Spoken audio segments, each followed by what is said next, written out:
Жила-была милая маленькая девочка, которая внезапно исчезла после того, как ее родители, Рик и Сара, пошли с ней в парк.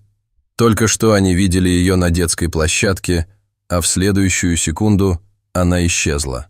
Буквально исчезла. После 10 лет отсутствия она внезапно появилась на пороге дома своих родителей. Мать Эмили чуть не упала в обморок, когда увидела ее.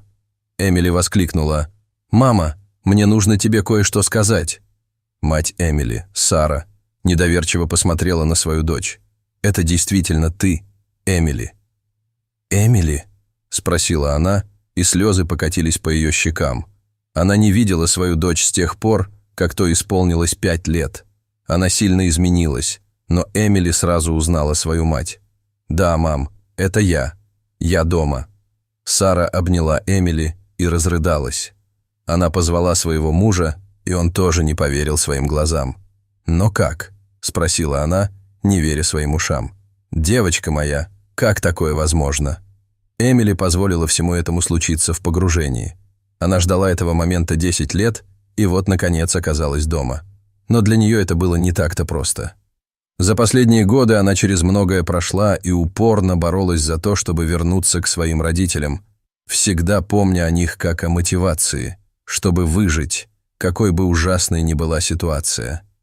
И теперь, когда она, наконец, была в безопасности, она почувствовала, что готова рассказать свою историю.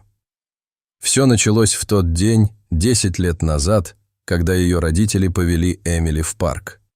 Было уже далеко за полдень, и Рик с Сарой вывели свою дочь на улицу.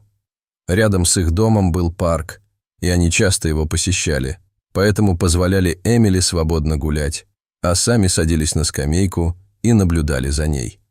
Эмили играла на горке и в обезьянках, и все время была дома. Но ее родители допустили одну маленькую ошибку. Они так часто бывали в этом парке, что поверили, что с ней не случится ничего плохого. Они потеряли свою дочь из виду, смеясь и разговаривая с соседкой. Разговор был коротким, не более 2 минут, но этого было достаточно. Рик оглянулся на игровую площадку, но Эмили там не было. Его охватила паника, когда она вскочила и стала бегать кругами по игровой площадке, выкрикивая имя его дочери. Следующие несколько минут Рик и Сара провели в полной панике. Соседи вместе с ними обыскали окрестности, но Эмили нигде не было видно. Сара знала, что ее кто-то похитил, поэтому они немедленно вызвали полицию. Тем временем Эмили оказалась в ситуации, из которой она не сможет выбраться в течение следующих 10 лет. Эмили слышала, как родители кричали, чтобы она вернулась, но она не могла ответить. Человек, который забрал ее, зажимал ей рот рукой, пока она плакала в задней части своего фургона. Она попыталась укусить его, но у него были слишком толстые перчатки. Он открыл раздвижную дверь и втолкнул ее внутрь.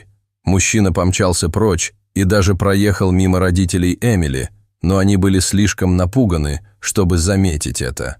Эмили забарабанила маленьким кулачком по заднему стеклу фургона и закричала изо всех сил, но ее никто не услышал.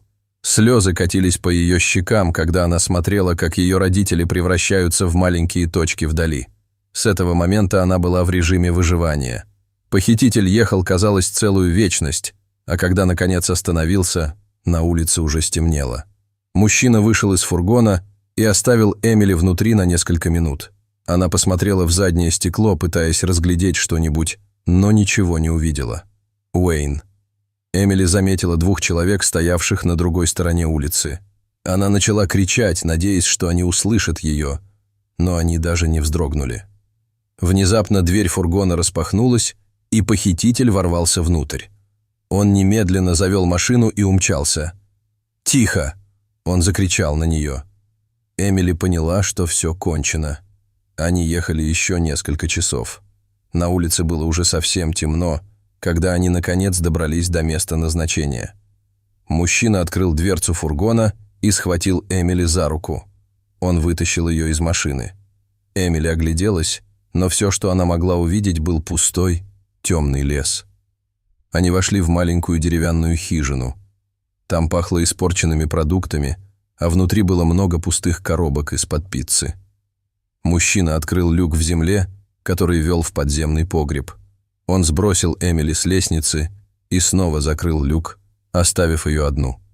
Эмили чувствовала себя опустошенной, но это еще не конец. Эмили огляделась, пока ее зрение привыкало к темноте. Она смогла разглядеть тонкий матрасик на полу и ведро в углу комнаты. Она была достаточно мала, чтобы стоять на ногах, поэтому остановилась у стен, чтобы пощупать, нет ли там окон, но их не было. Эмили бросилась к лестнице и карабкалась вверх, пока не добралась до люка. Она попыталась открыть его, но он был заперт с другой стороны. Она ударила по нему кулаком, но испугалась, когда похититель в ответ наступил на люк. «Заткнись!» — крикнул он ей. «Выпусти меня!» — крикнула она в ответ. Похититель держал ее в подвале, как ей показалось, около месяца. Там не было окон, поэтому было темно 24 часа в сутки. Из-за этого она потеряла счет времени. Он открывал люк только для того, чтобы бросить ей еду, чтобы она могла поесть или дать миску с водой. Однажды люк открылся, и, к удивлению Эмили, так и остался открытым. Она медленно поднялась на ноги. Ее одежда была грязной от земли, и от нее пахло потом и слезами. Она поднялась по лестнице, и ей пришлось прищуриться из-за света. «Как тебя зовут, малышка?» Эмили несколько раз моргнула и посмотрела на мужчину, который ее похитил. «Эмили», — сказала она. «Пора прибраться», — сказал он с ухмылкой на лице. «Я наполнил тебе ванну». Эмили была смущена этим, но последовала за ним в ванную. Мужчина велел ей раздеться и быстро принять ванну, но, к удивлению Эмили, он вышел из комнаты и запер ее за собой. Эмили немедленно переключилась в режим бегства и огляделась по сторонам. Там было маленькое окошко, но оно находилось слишком высоко, чтобы она могла до него дотянуться, и, к сожалению, не было никаких острых предметов. Она не хотела расстраивать мужчину, поэтому разделась и приняла ванну сама. Она вымыла голову и снова начала чувствовать себя немного нормально. Может быть, этот человек, в конце концов, был не так уж плох. Но это именно то, что он хотел внушить маленькому наивному уму. Эмили вылезла из ванны и надела чистую пижаму, которую он оставил для нее. «С меня хватит», — сказала она дрожащим голосом. Она услышала несколько щелчков, когда замок открылся, и увидела, как дверь медленно отворилась. «А, ты нашла пижаму, которую я тебе оставил. Она тебе нравится?» — спросил он ее. «Да, спасибо вам». Лицо похитителя просветлело, когда он услышал эти слова, но он был не так мил, как казался. В первые несколько лет пребывания Эмили в плену она думала, что этот человек лучше, чем она думала. Но когда Эмили стала старше, она сразу поняла, что он затеял. Он следил за тем, чтобы Эмили всегда была чистой и одевалась в белые платья, похожие на кукольные. Она должна была подчиняться ему и делать то, что он просил. Он избивал ее и бросал обратно в подвал, если она отказывалась. Это была его любимая угроза – бросить ее в подвал, потому что он знал, как сильно она это ненавидит. Поэтому, боясь получить травму, она слепо подчинялась ему. Ей приходилось спать рядом с ним, и по мере того, как она становилась старше, ей приходилось готовить и убирать за ним. По мере того, как она становилась старше, мужчина становился все более агрессивным. Прошло почти 10 лет с тех пор, как она попала в плен. Сейчас ей было около 16 лет. Она выросла в неволе, и это казалось ей нормальным. Она ничего не знала о жизни за пределами хижины, пока однажды что-то не изменилось. Однажды похититель оставил ее одну в хижине. Иногда он так поступал, но на этот раз все было по-другому. Обычно он прятал пульт от телевизора, чтобы у нее не было возможности развлечься. Но сегодня он забыл, и Эмили возблагодарила Бога за это. Эмили наблюдала, как он закрыл за собой дверь, и сразу же схватила пульт. Дистанционный. Она понятия не имела, как это работает, потому что никогда раньше не пользовалась электроникой. Она нажала на кнопки в верхней части пульта, и телевизор включился. Она с изумлением смотрела на экран, не понимая, на что, собственно, смотрит. Но несколько мгновений спустя этот новостной канал спас ей жизнь. Она увидела двух человек, которые сидели за столом и разговаривали о пропавшей девочке. Эмили подумала о том, что, возможно, переживает бедная девочка. Присмотревшись, она увидела то, что навсегда изменило ее жизнь. И она не могла в это поверить. На экране появились мужчина и женщина. Они рассказали о пропавшей девочке и показали ее фотографию. С того дня, как она пропала, сердце Эмили учащенно забилось, когда она внимательно наблюдала за происходящим. Ей показалось, что у нее началась паническая атака, но она не отрывала глаз от экрана телевизора. Внезапно она увидела фотографию того, как девушка выглядела бы сегодня, и она была очень похожа на нее. Эмили не могла поверить своим глазам. Она была сбита с толку и потрясена. Она глубоко вздохнула и закрыла глаза, когда внезапно осознала, что происходит. Один. Ей нужно было сбежать как можно скорее. Эмили выключила телевизор и спрятала пульт. Ее тело наполнилось адреналином, когда все старые воспоминания нахлынули на нее. Она знала, что ее похититель может вернуться в любую минуту, поэтому ей нужно было действовать быстро. Она хотела вернуться к своим родителям и сказать им, что она все еще жива, несмотря на то, что прошло столько лет. Она осмотрела все окна, чтобы убедиться, что ее похитители оставили какие-то из них открытыми, но к ее разочарованию все были заперты. Ей нужно было действовать быстро. Итак, Эмили искала любую возможность покинуть это ужасное место. Обыскивая кухню в надежде найти какое-нибудь оружие, они всегда пользовались пластиковыми ножами, поэтому в кухонных ящиках не было острых предметов. К этому времени она услышала, что машина подъезжает все ближе и ближе. Она лихорадочно огляделась по сторонам и, наконец, что-то нашла. Это определенно помогло бы ей сбежать из этого места.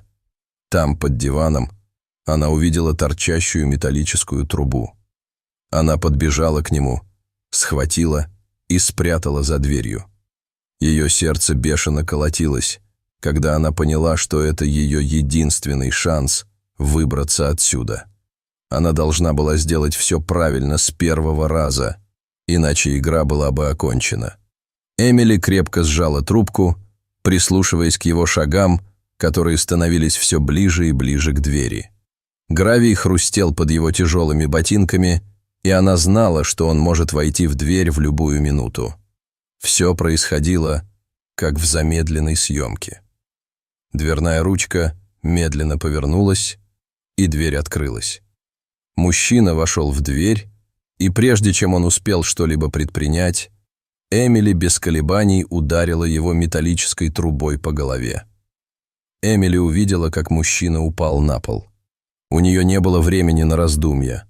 Она тут же босиком выбежала на улицу и бросилась бежать, спасая свою жизнь. Она побежала вглубь леса так далеко, как только могла, но не знала, в каком направлении бежать. Она просто бежала наугад, надеясь увидеть других людей.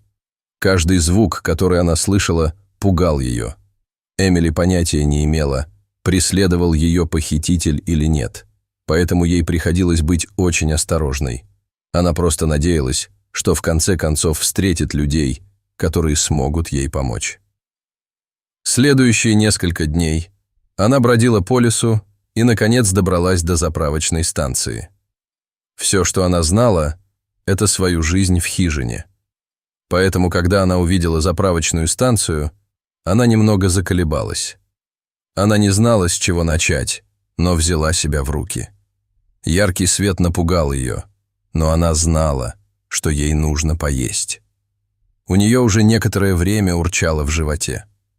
Как только она вошла, то почувствовала, что все взгляды устремлены на нее. Она схватила пакет с чипсами и начала есть, но через некоторое время к ней подошла женщина. Она спросила Эмили, все ли в порядке, но по выражению ее лица было ясно, что она что-то заподозрила. Эмили посмотрела на женщину с грустью в глазах. Она не знала, можно ли ей доверять, но она выглядела так мило. Эмили наконец-то впервые в жизни почувствовала себя в безопасности. Как только она открыла рот, чтобы рассказать женщине обо всем, она разрыдалась. Женщина взяла Эмили на руки и отвела в подсобку. Там она села и дала ей воды и одеяло. Затем женщина позвонила в полицию и попросила их немедленно приехать. Это было срочно. Вбежали полицейские, спросили, как ее зовут, и отвезли домой, как только она это сказала. Она почувствовала огромное облегчение от того, что наконец-то снова смогла увидеть своих родителей. «И теперь я твоя мама», – тихо сказала она. Мать Эмили заплакала, и до нее все дошло.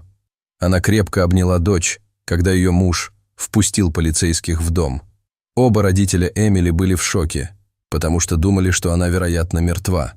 Полиции пришлось доставить Эмили в полицейский участок для допроса, но сначала они хотели воссоединить ее с родителями. Итак, Эмили и Рик пришли со своей дочерью в участок и наблюдали, как она делала заявление. Эмили была очень потрясена и спросила полицейских, не арестуют ли они мужчину, который сделал это с ней.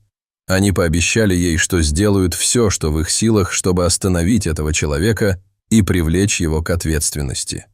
И после того, как Эмили предоставила всю информацию, полицейские смогли выследить ее похитителя и арестовать его. Эмили провела остаток своей жизни со своими любящими родителями и, повзрослев, стала частным детективом.